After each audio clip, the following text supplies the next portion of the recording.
जय श्री राम, जय श्री राम, जय श्री राम, जय श्री राम।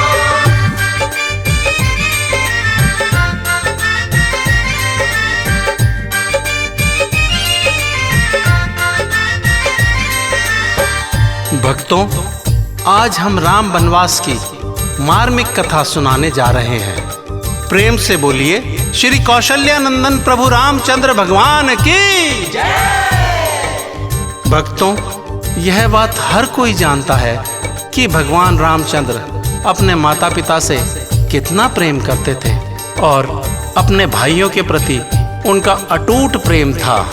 भगवान राम प्रेम के अथाह सागर हैं, सदा मर्यादाओं का पालन करते हैं।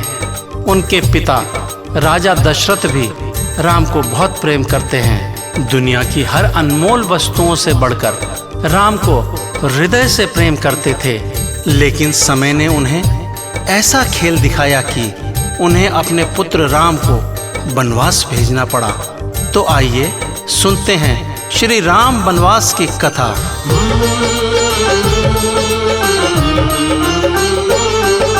सुनो राम वनवास की गाथा, सुनो राम वनवास की गाथा। रघुकुल की ये आन है, मर्यादा पुरुषोत्तम राम की। सुन लो कथा महान है, सुन लो कथा महान है। सुनो राम वनवास की गाथा, रघुकुल की ये आन है, मर्यादा पुरुषोत्तम राम की। सुन लो कथा महान है, सुन लो कथा महान है। सुनो राम वनवास की गाथा। मेरे राम, मेरे राम, मेरे राम, मेरे राम। एक बार दशरथ जी अपने बेटे राम से कहने लगे, देखो बेटा, अब मैं बूढ़ा हो चला हूँ। मेरी और मेरे राज्य का सारा कामकाज देखें। अब तुम्हें धर्म का पालन करते हुए रघुवंश की लाज रखोगे। श्री राम पिता की बात सुनकर हाथ जोड़कर कहने लगे, हे पिताश्री, आप मुझे जो आज्ञा दोगे मैं उसे अपनी जान से भी बढ़कर पूरा करूँगा। यही मेरा धर्म होगा। बेटा, तुम्हारे जैसे पुत्र भगवान हर किसी को दे। ये खुशखबरी देने राम अपनी माता कौशल्या के पास गए। राज तिलक की बात जब माँ ने सुनी तो बहुत प्रसन्न हुई और राम से कहा, पुत्र, राजगद्दी पर बैठकर राजधर्म का पालन करना, प्रजा के हित में ही कार्य करना।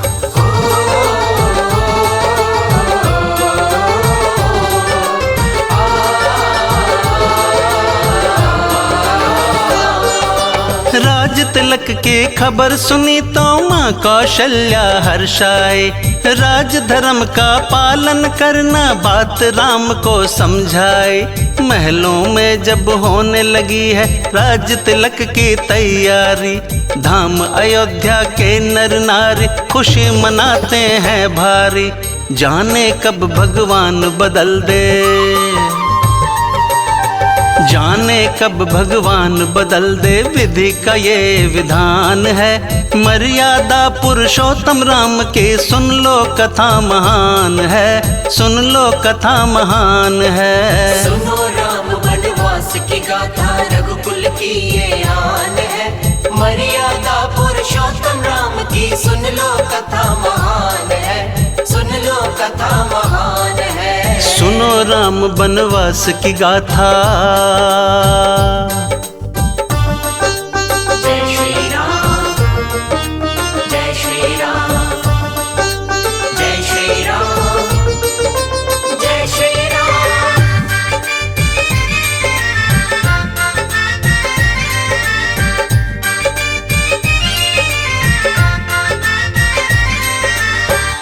भक्तों, समय बड़ा बलवान है।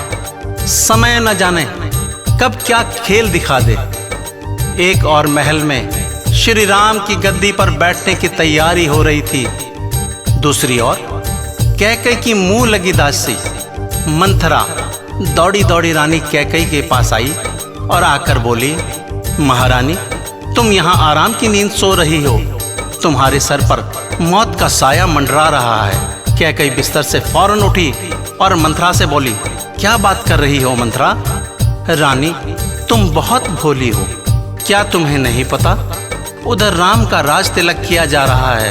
कैकई बोली, ये तो खुशी की बात है। राम ही तो सबसे बड़े हैं। गद्दी पे बैठने का अधिकार भी उन्हीं को है।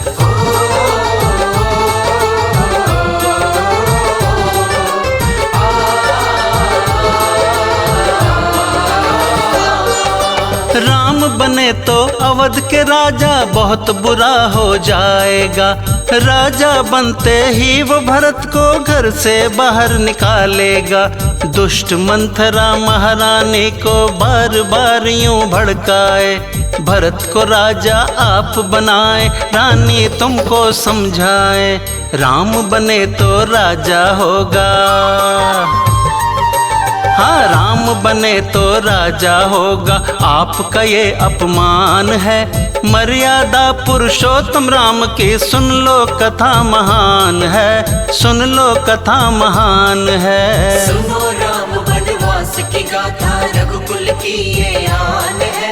मर्यादा पुरुषोत्तम राम की सुन लो कथा महान है। सुन लो कथा महान है। सुनो राम वनवास की गाथा। मेरे राम, मेरे राम, मेरे राम, मेरे राम। जब मंथरा ने बार बार रानी को कहा तो कैकई रानी बोली, मंथरा, तुम्हारी बात को यदि मान भी लूं तो मेरे पास इसका क्या उपाय है? मैं कैसे राम को राजा बनने से रोक सकती हूँ? मंथरा बोली, महारानी, तुम याद करो वो दिन जब राजा दशरथ शंभासुन से युद्ध कर रहे थे। तब रथ का पहिया टूट गया था। तुमने अपनी शक्ति से उस रथ के पहिए को संभाल रखा था। तभी महाराज की जान बची थी और उन्हें विजय प्राप्त हुई थी। तब राजा ने खुश होकर तुमसे 2 वर मांगने को कहा था और तुमने कहा था, ये दोनों वर समय आने पर मैं आपसे मांग लूंगी। अब वर मांगने का समय आ गया है। इससे अच्छा मौका नहीं मिलेगा।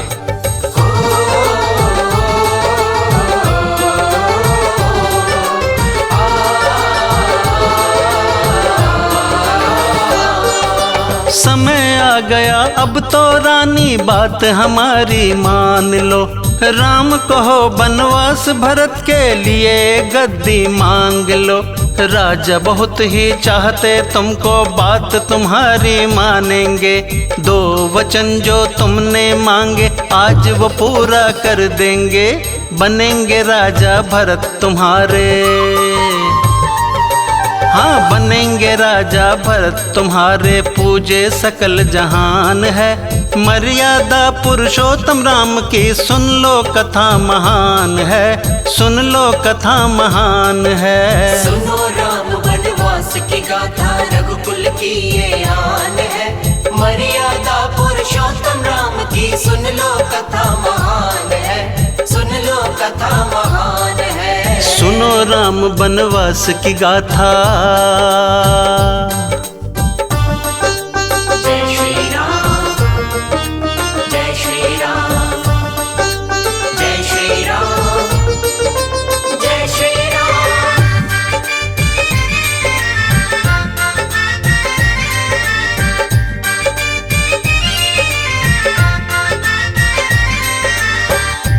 मंथरा ने जो समझाई अपने बेटे को राजा बनाने की, वो सपना देखने लगी। यही सोचकर कैकई रानी शोक भवन में जाकर लेट गई। जब राजा दशरथ महल में आए तब कैकई को शोक भवन में देखकर वो बहुत चिंतित हुए और कैकई से पूछने लगे, क्यों महारानी, आज तुम उदास क्यों हो? कारण क्या है? तब कैकई बोली, महाराजा, क्या तुम्हें याद है आपने मुझे 2 वचन मांगने को कहा था और मैंने कहा था समय आने पर तुमसे 2 वचन मांग लूंगी। महाराजा, आज मैं तुमसे अपने दोनों वचन मांगती हूँ। दशरथ बोले, क्या चाहिए रानी?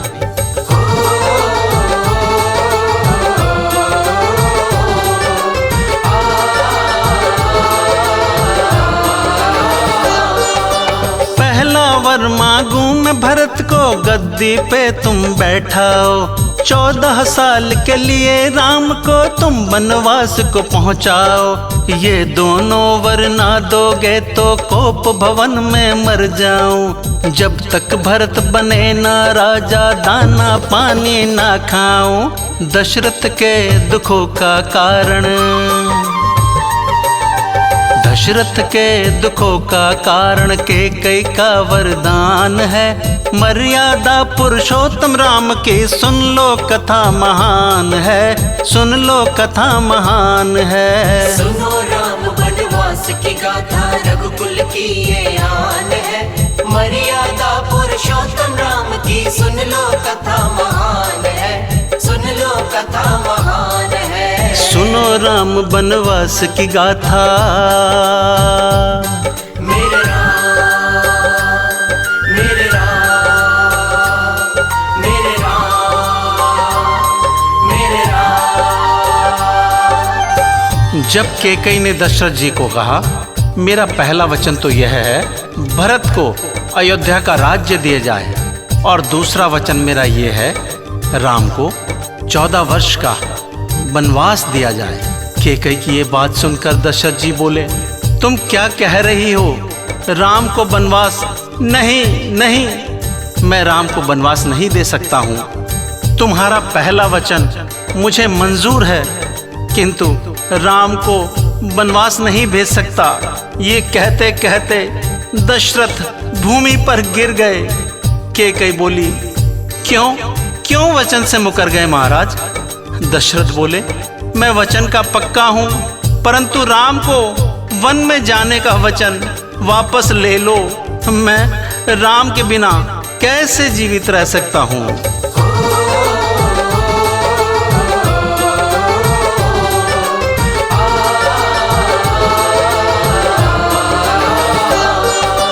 कैसे दूं वनवास राम को, राजा मन में सोच रहे। उठे हृदय में पीड़ा ऐसी, आंख से आंसू टपक गए। जो वर चाहे मांग लो रानी, राम को वन में मत भेजो। राम में मेरे प्राण बसे हैं, महारानी कुछ तो सोचो। भरत मेरी आंखों का तारा, हाँ भरत मेरी आंखों का तारा। राम हमारे प्राण है। मर्यादा पुरुषोत्तम राम की सुन लो कथा महान है, सुन लो कथा महान है। सुनो राम वनवास की गाथा, रघुकुल की ये आन है। मर्यादा पुरुषोत्तम राम की सुन लो कथा महान है, सुन लो कथा महान है। सुनो राम वनवास की गाथा। जय श्री राम, जय श्री राम, जय श्री राम, जय श्री राम।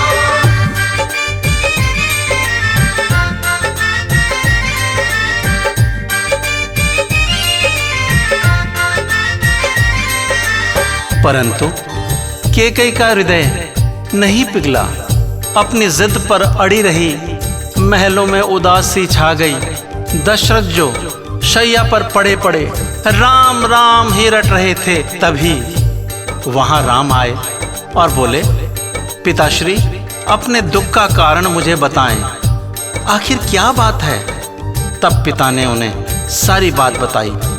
राम हंसते हुए पिता से बोले, आप बस इतनी बात से चिंतित हैं?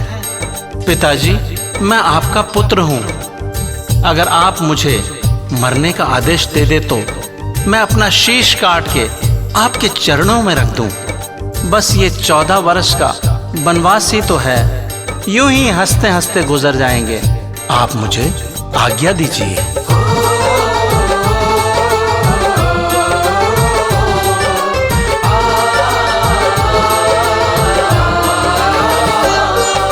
वन जाने के कर तैयारी, वस्त्र आभूषण त्याग दिए। बन सन्यासी प्रभु राम जी, वचन सभी स्वीकार किए। लखन सिया को साथ लिया है, महल से बाहर निकल पड़े। आंख में आंसू लेकर के अवधपुरी के लोग खड़े। अपने पिता का वचन निभाए, अपने पिता का वचन निभाए, पूरे करे अरमान है। मर्यादा पुरुषोत्तम राम की सुन लो कथा महान है, सुन लो कथा महान है। सुनो राम वनवास की गाथा, रघुकुल की ये आन है। मर्यादा पुरुषोत्तम राम की सुन लो कथा महान है, सुन लो कथा महान है। सुनो राम वनवास की गाथा। मेरे राम, मेरे राम, मेरे राम, मेरे राम। राम, लखन, सीता तीनों ही साधुओं वाले वस्त्र पहनकर चल दिए। पिता की आज्ञा का पालन करते हुए घने जंगलों की ओर जा रहे थे। अयोध्यावासी रोते बिलखते तड़पते उनके साथ साथ उनके पीछे चल रहे थे। इधर राजा दशरथ की इतनी हालत खराब हो गई थी कि वो राम राम चिल्लाते और बेहोश हो जाते थे। कौशल्या सुमित्रा उनकी देखभाल कर रही थी। इधर राम वन में पहुंचकर नगरवासियों को लौटने को कहते हैं, उनसे विदा लेते हैं और कहते हैं मैं 14 वर्ष पूर्ण होने के बाद वापस अयोध्या आऊंगा। राम राम राम कहते रोते पीटते अवधवासी लौट आते हैं। इधर दशरथ जी राम वियोग में अपने प्राण त्याग देते हैं।